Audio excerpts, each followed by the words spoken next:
আজ আন্তর্জাতিক নারী দিবস। এ উপলক্ষে আমি বিশ্বের বেশ নামকরা প্রতিষ্ঠিত কয়েকজন নারী কবির নারী বিষয়ক কবিতা পাঠ করে শোনাতে চাই, এবং এই কবিতাগুলো আমি চয়ন করছি আমারই একটি গ্রন্থ, নির্জন নিঃশ্বাস থেকে। এই গ্রন্থটি গত বছর প্রকাশিত হয়েছে পাঠক সমাবেশ থেকে। এতে সারা পৃথিবীর 50 জন কবির, 50 জন খুব স্বনামধন্য কবির গোটা 60 কবিতা সংকলিত হয়েছে আমার অনুবাদে। তো সেখান থেকেই আমি আজ 10টির মতো কবিতা পাঠ করতে চাইছি দিনটিকে উপলক্ষ করে, এবং এই দিনের যে প্রধান উপলক্ষ নারী, আমার সেই নারী বন্ধু, নারী সহযোদ্ধা, নারী সহকর্মী, নারী পরিবারের সদস্য যারা আছেন আমার, সবার প্রতি আন্তরিক শ্রদ্ধা, ভালোবাসা ও অভিনন্দন জানিয়ে শুরু করছি। তবে তার আগে একটু বিজ্ঞাপনী প্রচারও করে রাখি। এই গ্রন্থটি, যার কথা বলছিলাম, নির্জন নিঃশ্বাস, এটি একেবারেই নতুন প্রকাশিত হয়েছে গত বছর। করোনার ডামাডোলে তেমন তার প্রচার প্রসারও ঘটেনি, কিন্তু এই মুহূর্তে যেহেতু বইমেলা চলছে ঢাকায় এবং বইমেলার শেষ পর্যায়ে, আমি আহ্বান জানাচ্ছি আপনাদের যারা বিশ্ব কবিতায় আগ্রহী, নারীদের কবিতায় আগ্রহী এবং নারী বিষয়ক যে একটা প্রতিপাদ্য রয়েছে, সেই যে একটা জ্ঞানমার্গ রয়েছে, তাতে আগ্রহী, তাদেরকে এই বইটি সংগ্রহ করার জন্য অনুরোধ করছি। বইটির দাম 300 টাকা, গাত্রমূল্য আপনারা 25% ছাড়ও পাবেন সেখান থেকে। তো এইটুকু প্রচারণা সেরে আমি পাঠে চলে যেতে চাই। আমি ধারাবাহিকভাবে কয়েকজন নির্বাচিত কবির কবিতা পাঠ করব। প্রথমেই আমার তালিকায় রয়েছেন ডেনমার্কের একজন কবি, টোভ ডিটলেভসেন। তাঁর জীবৎকাল 1918 থেকে 1976। টোভ ডিটলেভসেনের কবিতাটির নাম আত্মপ্রতিকৃতি 1। আমি পারি না রাখতে টুপি পরতে, সেজে গুজে মানুষের মনোরঞ্জন করতে, ফুল সাজাতে, দিনক্ষণ মনে রাখতে, উপহারের জন্য ধন্যবাদ ও রেস্তোরাঁয় বকশিস দিতে, ছেলে বন্ধু জোগাড় ও অভিভাবকদের সভার ব্যাপারে উৎসাহ দেখাতে।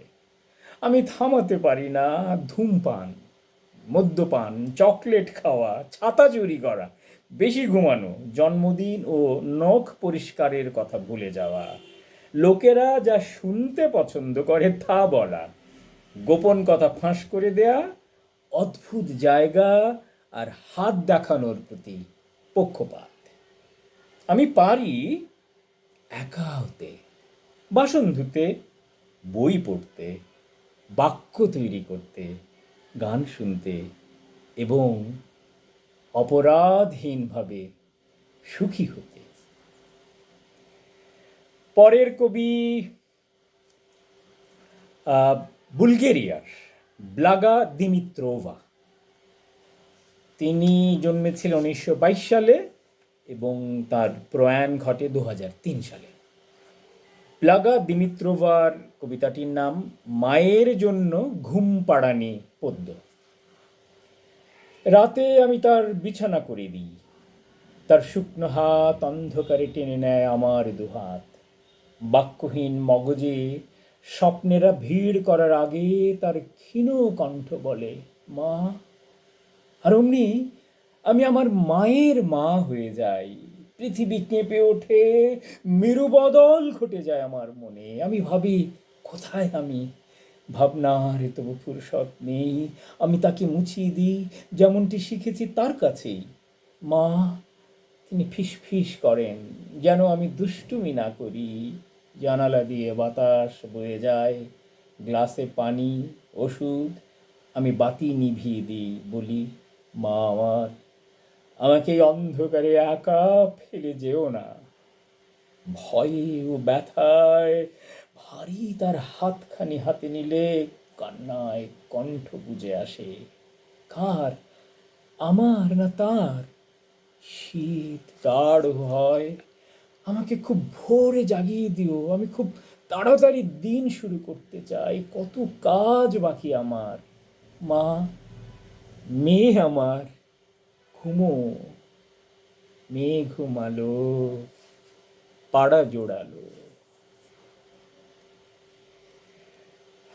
এবারে জেনি জোসেফ, বিখ্যাত ব্রিটিশ কবিতার একটি প্রায় কিংবদন্তি তুল্য কবিতা হুমকি পড়ে শোনাচ্ছে। এটি বহু ভাষায় অনুদিত হয়েছে পৃথিবীর।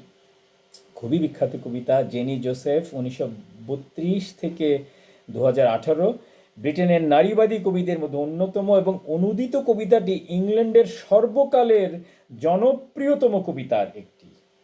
তো পড়া যাক সেই কবিতা, হুমকি।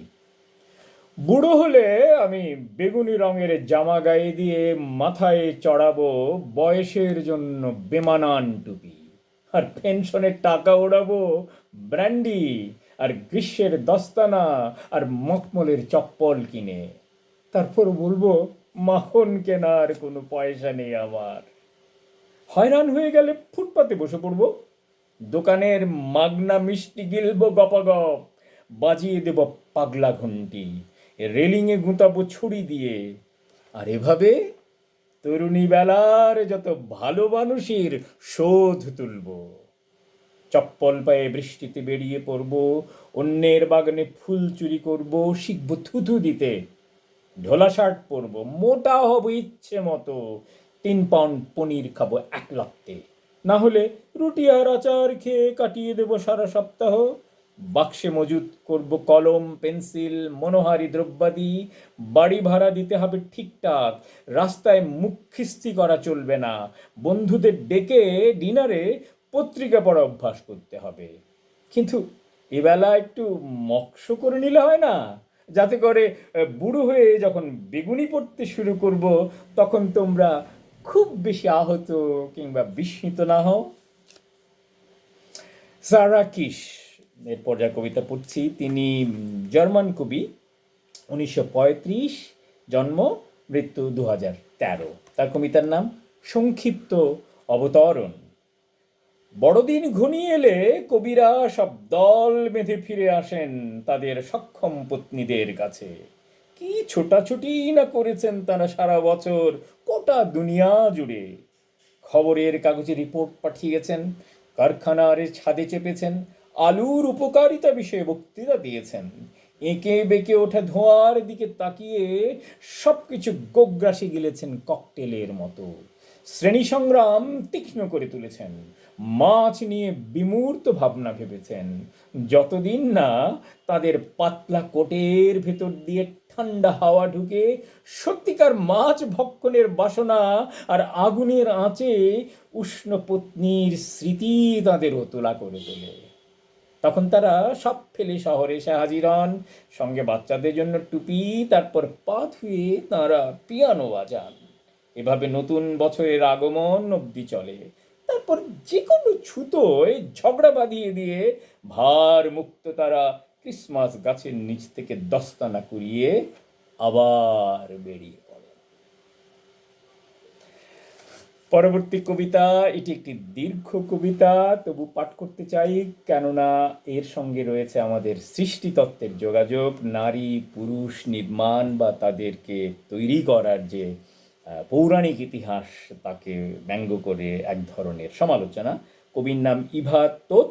তিনি হাঙ্গেরির একজন জনপ্রিয় কবি, এখনও বেঁচে আছেন। তার জন্ম 1943 সালে। ইভা তোতের সৃষ্টিতত্ত্ব। প্রথম দিবস। আমি অন্ধকারে শীতে কাঁপতে কাঁপতে জ্বালানি কুড়িয়ে আগুন জ্বালি, আর সে গুহা থেকে বেরিয়ে এসে আগুনে তার হাত সেঁকে নিয়ে বলে, আলো হোক। দ্বিতীয় দিবস। আমি ভোরে উঠে নদী থেকে পানি এনে উঠোনে ছিটিয়ে দিই যেন ধুলো তার মুখে না লাগে, আর সে ঘর থেকে বেরিয়ে এলে তার হাতে জল ঢালি, সে মুখ ধুয়ে নিয়ে বলে, আকাশ আমার ছাদ, শুকনো উঠোন আমার শয্যা, আর এই পানি সমুদ্র। তৃতীয় দিবস। আমি সাত সকালে ফল পেড়ে আনি, তাদের খোসা ছাড়িয়ে জাঁতায় পিষে আগুনে সেঁকে খাদ্য তৈরি করি, আর সে ঘুম থেকে উঠে আড়মোড়া ভেঙে রুটি আর ফল খেয়ে বলে, জমিতে গাছ হোক, গাছে ফল আর ফসল। চতুর্থ দিবস, আমি হঠাৎ জেগে উঠে উঠোন ঝাড়ু দিই, কাপড় ধুই, বাসন মাজি, ছুরিতে শান দিই, আর সে এসে হাতিয়ার তুলে নিয়ে বলে, ফেরেশতারা আসমানে আলো জেলে দিন ও রাত্রিকে পৃথক করে দিক। পঞ্চম দিবস, আমি গামলায় পানি ভরি, ঘোড়াকে ঘাস খেতে দিই, গরুর দুধ দোয়াই, মাঠে ছাগল চড়াই, হাঁসেদের খেতে দিই, কুকুরকে দিই হাড়, বিড়ালকে দুধ, আর সে হাই তুলতে তুলতে বলে, সব কিছু দ্বিগুণ হোক, সংখ্যায় বেড়ে পৃথিবীকে ভরে তুলুক। ষষ্ঠ দিবস, আমি যন্ত্রণায় জেগে উঠি, শিশুর জন্ম দিই, তাকে পরিষ্কার করি, গরম কাপড়ে জড়াই, খেতে দিই, বড় করে তুলি, আর সে তার হাত ধরে বাপকা বেটা এই বলে নিজের সৃষ্টির মহিমা কীর্তন করে।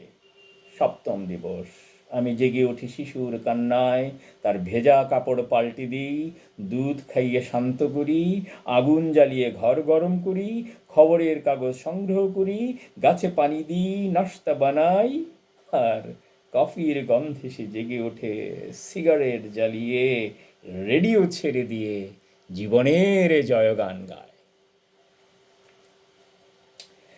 পরের কবিতা ইয়োসানো আকিকো, এটির সঙ্গেও এই প্রসব যন্ত্রণার ব্যাপারটি জড়িত। তিনি জাপানি কবি, 1878 থেকে 1942 তার জীবৎকাল।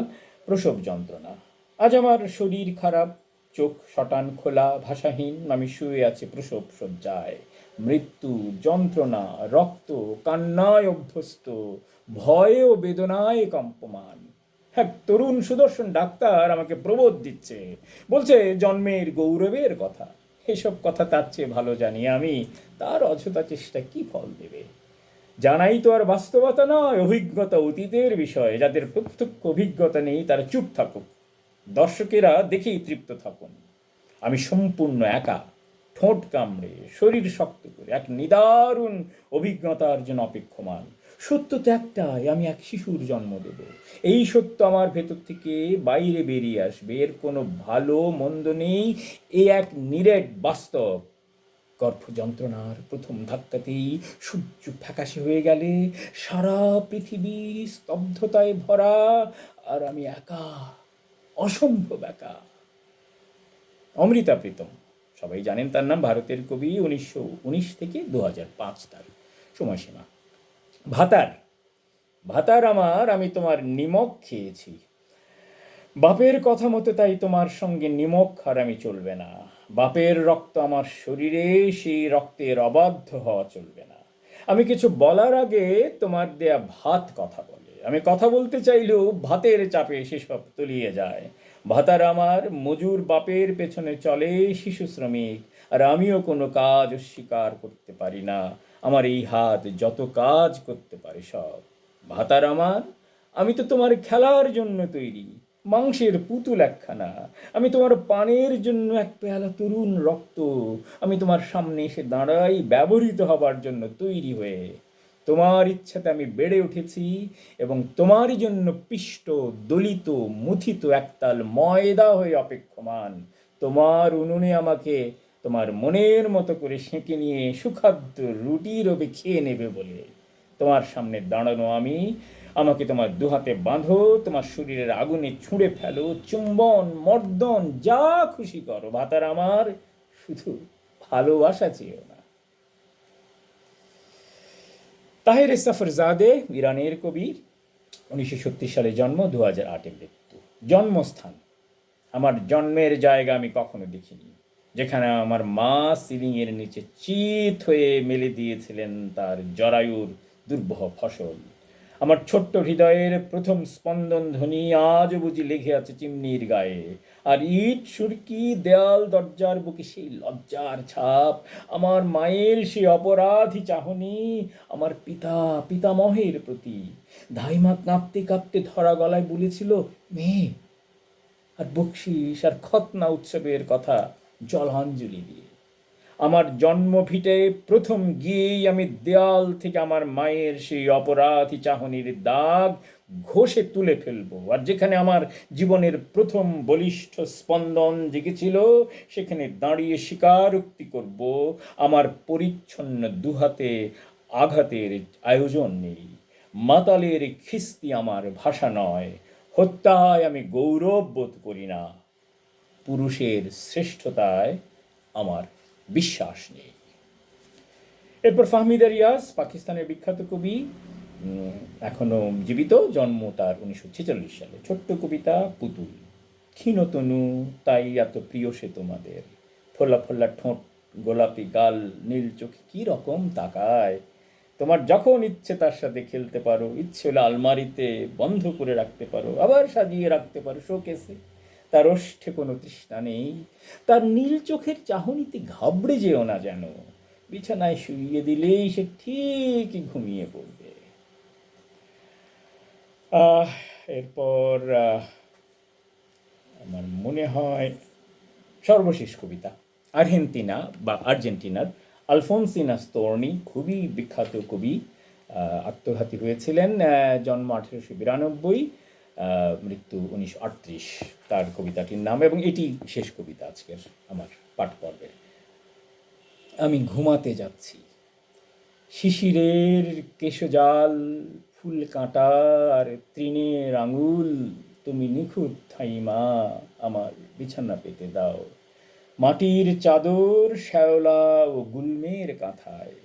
ঘুম পাচ্ছে আমার ধাইমা, আমাকে শুইয়ে দাও, শিশরে জ্বালিয়ে দাও রাতবাতি কিংবা নক্ষত্রের মালা, তোমার পছন্দসই, আমার আপত্তি নেই কিছুতেই, শুধু আঁচটা কমিয়ে দিও, আমাকে একলা রেখে যেও, কলি ফোটার শব্দ শুনবো আমি, পরীরা দোলাবে আমাকে পায়ে নিয়ে, আর একটি নিঃসঙ্গ পাখি ছবি আঁকবে আমার জন্য আকাশের গায়ে।